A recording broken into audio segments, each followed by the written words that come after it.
Hello friends, नमस्कार। Judicial exam watcher channel से मैं राजेश कुमार सोनी। हम लोग पढ़ रहे हैं उत्तर प्रदेश राजस्व संहिता 2006 और इससे पूछे जाने वाले महत्वपूर्ण, अति महत्वपूर्ण सेक्शंस और टॉपिक्स, पॉइंट्स, जो भी आप कह लें। हमारा उद्देश्य है एक सॉलिड मटेरियल को कलेक्ट करना और कम समय में उसे तैयार करना। राजस्व संहिता का ये इस क्रम का अंतिम वीडियो होगा। आज हम बात करेंगे राजस्व परिषद की। तो राजस्व परिषद या आयुक्त, इन दोनों को रिवीजन की पावर है, पुनरीक्षण की पावर है इनके पास, और ये धारा 210 में बताया गया है। धारा 210, 211, 212, 214 बहुत इम्पॉर्टेंट है। घुमा फिरा करके कुछ ना कुछ यहाँ से आ जाता है। तो राजस्व परिषद के पास या आयुक्त के पास पुनरीक्षण की अधिकारता है और ये 210 के अधीन इनको प्राप्त है। और आपको बता दें, पुनरीक्षण उन्हीं मामलों में होती है, पता भी होगा आपको, जिनसे अपील नहीं होती है।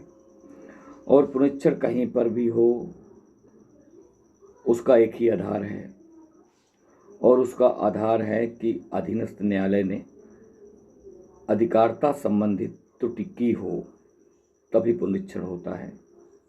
तो पुनरीक्षण चाहे सीपीसी में हो या किसी अदर में जहाँ पर ये प्रोवाइड है, तो उसके लिए एक ही आधार रखा गया है। तो 210 में पुनरीक्षण की बात की गई है। 211 में रिव्यू की बात की गई है, पुनर्विलोकन की बात की गई है। और यह शक्ति, रिव्यू की शक्ति राजस्व परिषद को है।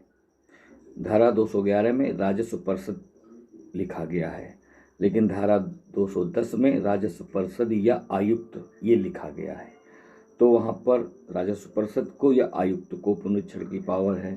धारा 211 में रिव्यू की पावर राजस्व परिषद को ही है। ये धारा 211 में लिखा गया है। धारा 211 में ये भी लिखा गया है कि पुनर्विलोकन में पारित आदेश का पुनर्विलोकन नहीं होगा। ये याद रखने की बात है। पुनर्विलोकन में पारित आदेश का पुनर्विलोकन नहीं होता है या नहीं होगा, ये आप बिठा लीजिए।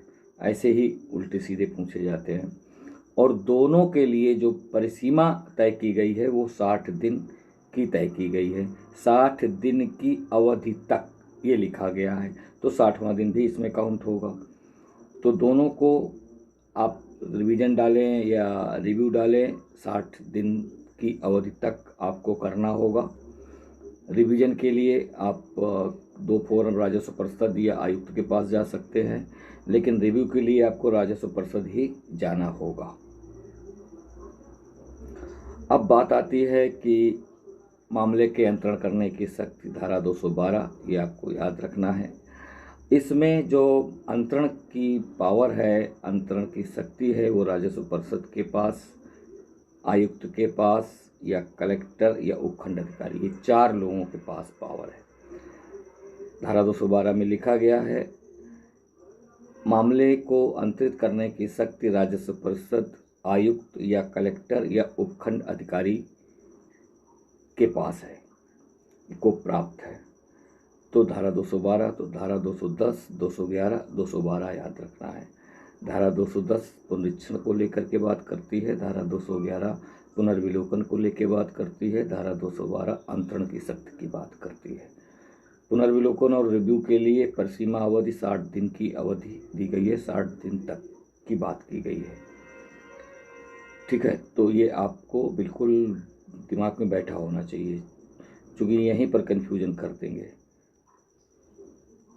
अब धारा 214 में ये स्पष्ट किया गया है कि इस संहिता में उत्तर प्रदेश राजस्व संहिता में जहाँ कहीं अभिव्यक्त रूप से परिसीमा उपबंधित है वहाँ तो कोई बात नहीं है, लेकिन जहाँ उपबंधित नहीं है, स्पष्ट रूप से उपबंधित नहीं है, या वो सेक्शन मौन है परिसीमा के को लेकर के, तो धारा 214 कहती है कि फिर परिसीमा अधिनियम के उपबंध वहाँ पर लागू होंगे। तो कोई भी वाद है, कार्यवाही है, प्रार्थना पत्र है पर कोई या प्रार्थना पत्र पर सिविल प्रक्रिया संहिता और परिसीमा अधिनियम के उपबंध लागू होंगे। जहाँ ये अन्यथा उपबंधित नहीं है तो वहाँ सिविल प्रक्रिया संहिता भी लागू होगी।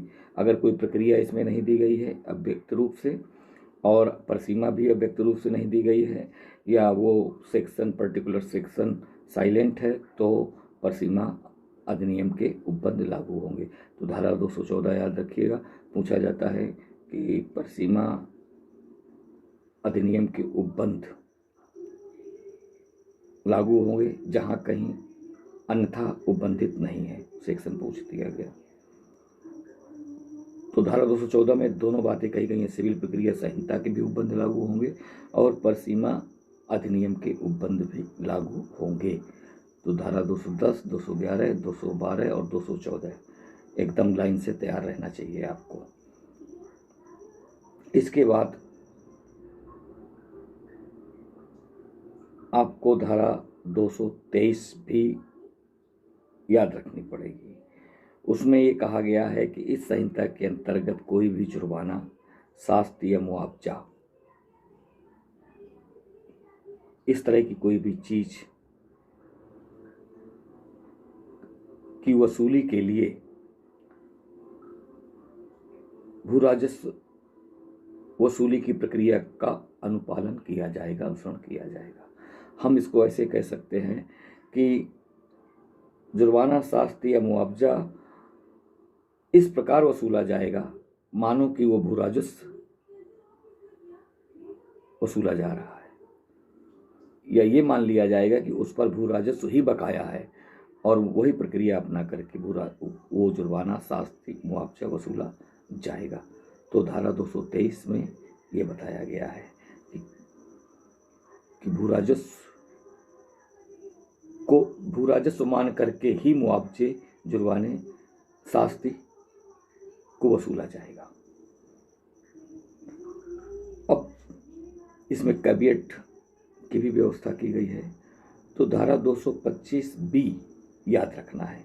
धारा 225B में ये व्यवस्था की गई है कि कैविएट दाखिल किया जा सकेगा।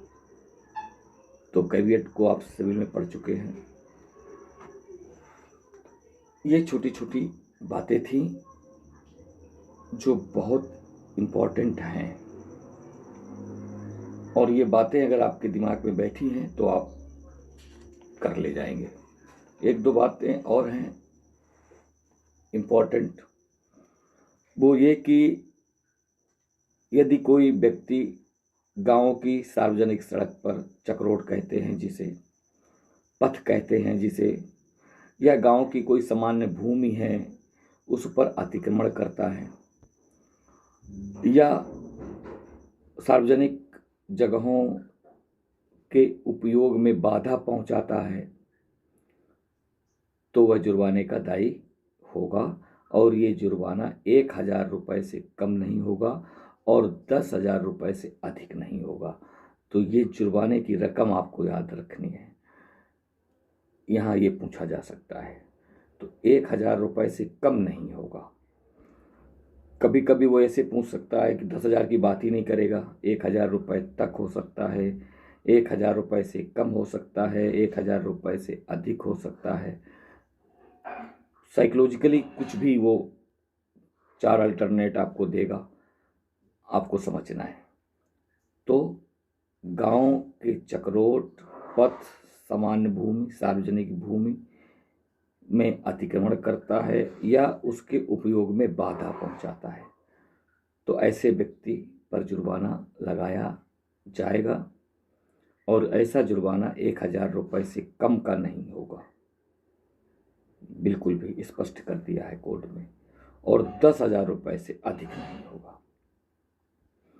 तो इसके भी अल्टरनेट बना सकते हैं। 1,000 रुपये से कम नहीं होगा, 20,000 रुपये से अधिक नहीं होगा, फिर 15,000 रुपये से अधिक नहीं होगा, इससे कम हो सकता है, इससे ज़्यादा हो सकता है। साइकोलॉजिकली किसी भी तरह से वो उसको फार्मूलेट करेगा, वो आपको समझना है। एक और इम्पॉर्टेंट बात है धारा 227 और 228 में। धारा 227 और 228 आपराधिक कार्रवाई से संबंधित है। धारा 227 के अंतर्गत अगर कोई व्यक्ति सीमा चिन्हों को नष्ट करता है, छेड़छाड़ करता है, तो उसमें जो तहसीलदार महोदय हैं वो 1,000 रुपये से अनधिक की धनराशि देने का आदेश दे सकेंगे और आपराधिक कार्रवाई भी की जा सकती है। तो धारा 227 में सीमा चिन्हों को लेकर के आपराधिक कार्रवाई की बात की गई है। और धारा 228 में वृक्षों को काटने या हटाने के संबंध में शास्ति की व्यवस्था की गई है, साथ ही साथ आपराधिक कार्रवाई की भी व्यवस्था की गई है। तो धारा 227 और 228 में आपराधिक कार्रवाई की बात की गई है। धारा 227 सीमा चिन्हों से संबंधित आपराधिक कार्रवाई को लेकर के है और धारा 228 वृक्षों के संबंध में आपराधिक कार्रवाई को लेकर के है। तो ये आपको याद रखना है, धारा 227 और 228। तो इस तरह से उत्तर प्रदेश राजस्व संहिता 2006 का ये मेरे चैनल में अंतिम वीडियो होगा प्रीलिम्स को लेकर के। अब आप मुझे कमेंट करके बताइए कि नेक्स्ट में कौन सा हम लोकल लॉ लेकर के आपके सामने हाजिर हों, और वीडियो कैसे लगते हैं या वीडियो कैसा लगा इतना तो आप बता ही सकते हैं। लाइक कमेंट भी कर सकते हैं, आप लोग हमारे साथी ही हैं, और साथी साथ ना दे तो फिर किस बात का साथी। बाकी आप समझते हैं मैं आपके साथ हूँ, मेहनत करके आगे जाना चाहता हूँ, कुछ दे करके कुछ बांट करके आगे जाना चाहता हूँ। मेरे इस काम में सहयोग दीजिए। मेरे चैनल को अगर अभी तक आपने सब्सक्राइब नहीं किया है तो कर लीजिए, मैं आपके काम ही आऊँगा। Thank you for watching.